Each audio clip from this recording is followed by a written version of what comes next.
Hello, I'm Judy Woodruff. With the U.S. Senate prepared to take a break for August with work on health care reform legislation still underway, members of the House of Representatives are already back in their districts, answering questions from constituents. Ann DeParle is President Obama's health care reform czar, tasked with getting legislation passed this year. I sat down with DeParle here at the White House, and we talked about the legislation and its prospects for passage. Ann DeParle, thank you very much for talking with us. Thank you. President Obama had said he wanted and believed that he was going to get health care reform legislation out of Congress before Congress went home for the August recess. That hasn't happened. How much of a setback is that? Well, what he had said was he wanted to get it voted on by both the House and the Senate. And it has been voted on. Out of 4 or 5 committees have approved it. So we're closer to really getting health care reform than we've ever been in our history. And remember, Judy, we've been at this for, some say, about 61 years if you go back to President Truman. So we feel like we're in better shape now than we've ever been before, and we're very close to our goal. It's true that the House and Senate haven't voted yet on the floor, but we expect that to be happening when they come back. At least 3 different versions of health care legislation right now in the House.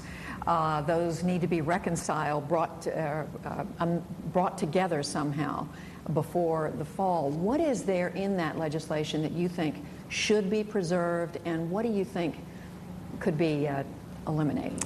Well, first, the achievement in the House was remarkable. I mean, you follow this sort of thing. And the Speaker back in March brought the 3 committee chairs together and said, there just won't be a turf battle here.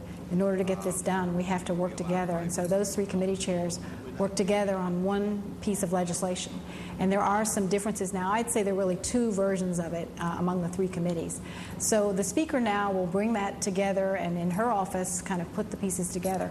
But the good news is about 85 to 90% of it is the same. The sort of centerpiece of all of it is reforming the insurance market. So things like pre-existing condition exclusions, where insurance companies now can tell people if they have an illness, you know what, either you're going to pay 10 times what another person would pay, or maybe we just won't insure you at all. And I've experienced that in my family, and maybe other people have as well. So those things like that, those insurance market reforms, are the crux of this legislation, and they're in all 3 versions in the House. Then there are things like creating an exchange or a marketplace, a place where people who are now in the individual market or the small group market that many small businesses try to purchase insurance in today and find it hard to get an affordable choice, creating that marketplace. That's similar among all the bills. All the bills have a public plan option. There's a slight difference among the 2 types of public plan options, but that's in all of them as well. There are subsidies for people who are lower income and families to help them purchase insurance. So there's really a lot that's similar. Some of the differences have to do with the jurisdiction of the committees. The Ways and Means Committee has the primary jurisdiction over Medicare, so it has a number of Medicare-related proposals in it, for example. The Energy and Commerce Committee has jurisdiction over Medicaid, so it has some Medicaid provisions. Speaking of that, one of the provisions would allow for the importation of drugs, of medicines, and allow Medicare to negotiate lower prices with the drug companies. Now, the pharmaceutical industry, on the other hand, is saying that in return for their support, the White House pledged that this language would not be in the final product. Are they right about that? Well, I wouldn't put it quite that way. The pharmaceutical industry, along with the hospital industry and others, have been very constructive in this debate so far. And we know there are going to be some savings that need to be gotten from the pharmaceutical industry to help pay for health care reform, because that's a big part of the way that we're paying for the reform, is by redirecting savings from within the current spending in the system. We spend about $35 billion a year right now in Medicare on prescription drugs. So what they said was, we will go ahead and acknowledge that there need to be savings from us, and we'll agree that it should be $80 billion over the next 10 years out of the pharmaceutical industry. And they did say, we don't want to see policies that are price controls. So in particular, the one that they mentioned was they don't like what are called rebates in the Medicare program, which it's a way of what they call price controls. It's a policy. Some people on Capitol Hill support it, others don't. And so in exchange for that, they came in and said, we're willing to put up money, put up our share, do our fair share to make sure health care reform happens. We don't want to see rebates. And the Senate Finance Committee said, we agree with that policy. And we at the White House said, you're being constructive, we want to work with you. You and the President and you just mentioned this, have pushed very hard for a public option, arguing that this would help drive down the cost of private insurance. Now, some moderate to conservative Democrats are resisting this, and what we're now seeing emerge is this proposal for a so-called cooperative. Would the White House be willing to go along with the idea of a cooperative? And if so, do you think that drives down costs as much as the public plan does? Well, let's step back just a minute here. What the President's talked about, and the reason why he's talked about a public plan option, is that a lot of people in this country haven't fared very well in the insurance markets today. And there are reasons for that, but we want to reform those markets so that they're open. There are, I think it's something like 88% of markets in this country right now where they're dominated by one or two insurance companies. And that doesn't really provide people with a choice. And we don't think it really encourages prices to be as low as they could be either. So providing another choice, and in this case a public plan option that would be sponsored by the government but could be on a level playing field, so it would operate by the same rules, but it would just be a choice out there along with the private plans. The co-op idea is something that has been talked about in the Senate Finance Committee. We haven't seen the details of it yet, but if it can really guarantee choice and competition and help to drive down costs, I think we would be interested in that. When we come back, better health care in the U.S. or Canada? The President and advisors sometimes make this whole thing seem like it's cost-free, pain-free. The argument is, you like your insurance, you can keep it. You like your doctor, you can keep him. But the question is, who makes the sacrifice if you're truly going to have an overhaul that gives us a system that is less expensive and more efficient? Well, I don't know if sacrifice is the word, but the hospital industry has come forward and said, we know there have to be savings to help pay for this, and we agree that there are practices that right now we're doing because that's just the way the system is set up. So you pay us piecemeal, you pay us fee for service. We agree that some of those things need to change. There needs to be more bundling. We need to have incentives to discourage readmissions of people, because there are a lot of people who within 30 days of when they get out of the hospital are right back in again. So they've been working with us and with the Congress to help design some policies to create better incentives. And yes, there will be savings attached to those. In fact, more than $150 billion over the next 10 years. We can redirect those monies and spend it more efficiently and get people covered. So that is a form of sacrifice, because they're having to change the way they do business. We're also doing some things in this legislation to encourage people to take more advantage of preventive care and to get in and get their well baby visits and to get their tests that they need to get. And again, I don't know if you'd call that sacrifice, but we're asking people to think about things a little bit differently, and I think that is a form of sacrifice. I've seen an estimate, and in the United States we spend in the last 6 months of life on average something like $25,000 a year, more than any other country in the world. We would all do this for our loved ones, but isn't this unsustainable? Well, spending that much money in the last bit of life, it doesn't, it often doesn't make sense, and we do need to look at that. As you say, though, we would all do this for our loved ones. So what we want to make sure of is that we're spending our health care dollars well, that when we spend it on a treatment that we're really getting the right thing at the right time for our loved one. But this is an area that unfortunately has been demagogued too. You bring up the end of life, and there is one little provision in the House bill that was something that came up on a bipartisan basis of people saying, you know what, right now, if someone wanted to have a living will or wanted to learn about these things, it's really hard to do that, and it differs by states. They put a provision in there that said Medicare, if a person wants it, will pay for them to have a consultation to learn about the living will, just if it's voluntary, if they want to. And that has now been demagogued and turned into this thing where people are saying, oh, it's rationing for Medicare, which is not the case. So it's unfortunate. This is still a conversation that it's very difficult to have in this country, it seems. So you do have members of Congress going out into their districts, back into their states for the next month. We know that the Republicans and others who don't like the idea of health care reform are arguing it's a big government takeover, it's expensive. What is the argument on your side when there's no one Obama plan to defend?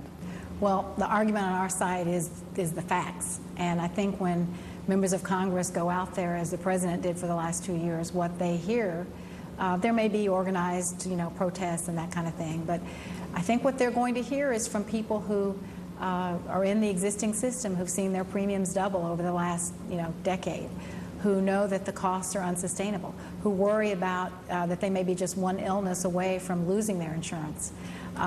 When I go out, I meet with small business owners who say, this is like a family to me. I want to provide insurance, and if it goes up again next year, I just can't afford to. So I think that's what members of Congress are going to hear, and I think they're going to come back really rejuvenated and recommitted to getting this done this year.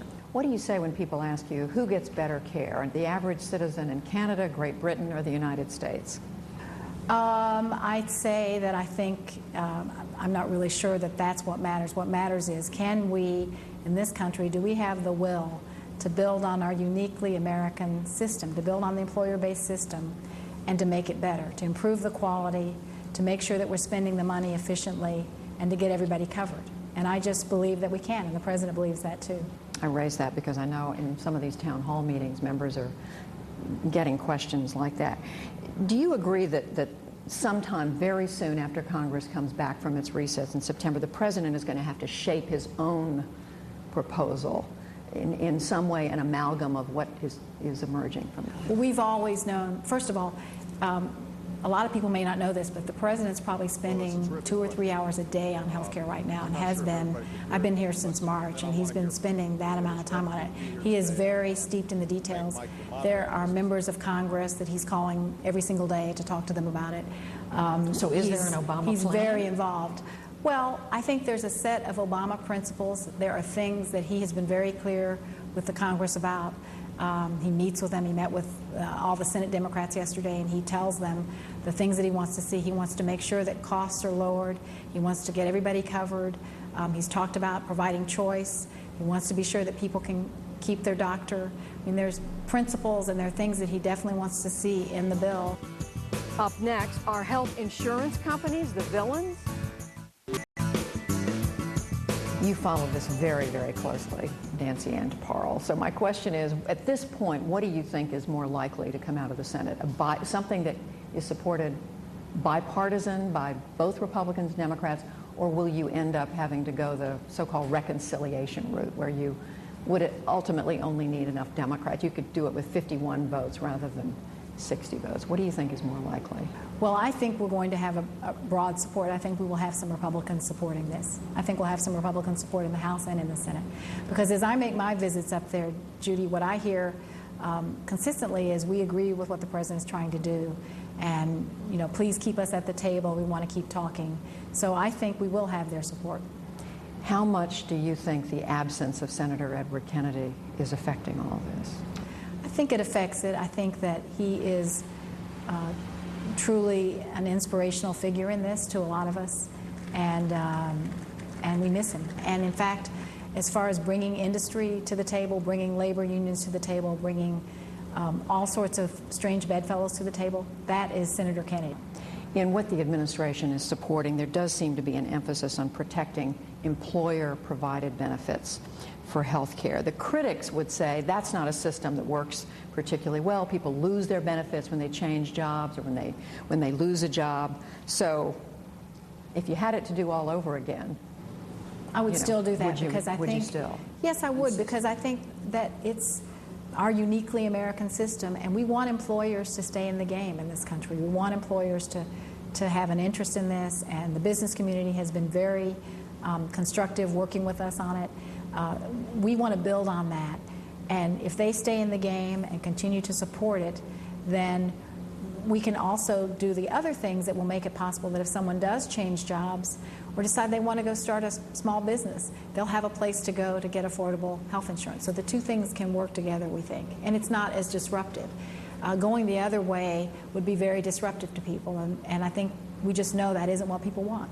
The Speaker of the House, Nancy Pelosi, is saying recently, lately, that the health insurance companies are, in her words, immoral, that they're the real villains in this system. Do you agree with her? Well, first, I'm a huge fan of the Speaker's, and she has just driven this process in the House, and really made it work, and they've got a historic achievement over there, so I give her a lot of credit for that.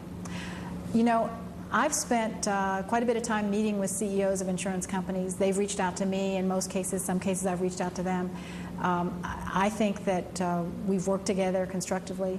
The trade association has worked together with us, and they know the current system's unsustainable. They would say the same thing. They want to see us reform the market. They've come to the table with things they want to do to simplify all that paperwork that we have. So I believe that we can work together constructively and that we can be partners in the future, and that's what I want to see. Do you think her comments are unhelpful to holding this coalition, building a coalition and then holding it together? Well, look, she's built a terrific coalition in the House, and I've got to give her lots of praise and credit for doing that.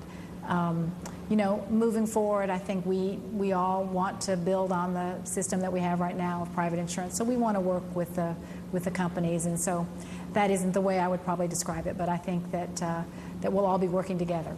When you were out of government, you worked in the private sector as an advisor or a director for a number of companies that were health care companies.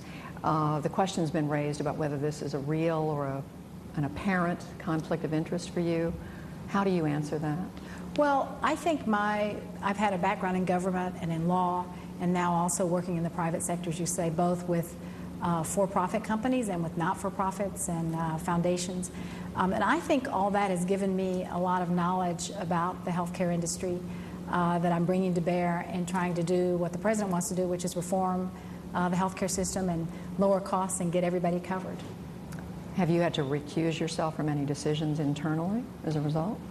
There are things that I haven't been involved in here, but no, I'm following the ethics rules that the government has, and they just require me to recuse on a specific matter about a specific company that I might have worked with, and that hasn't come up. The fate of healthcare reform after the break. You grew up as the child of, in Tennessee, as the child of Chinese immigrants. What was it about your own experience growing up that in any way shaped the way you think and the way you approach this whole question of healthcare, to which you've so far devoted your adult life? Well, actually my mother was from a little town in East Tennessee, and my father's from Shanghai.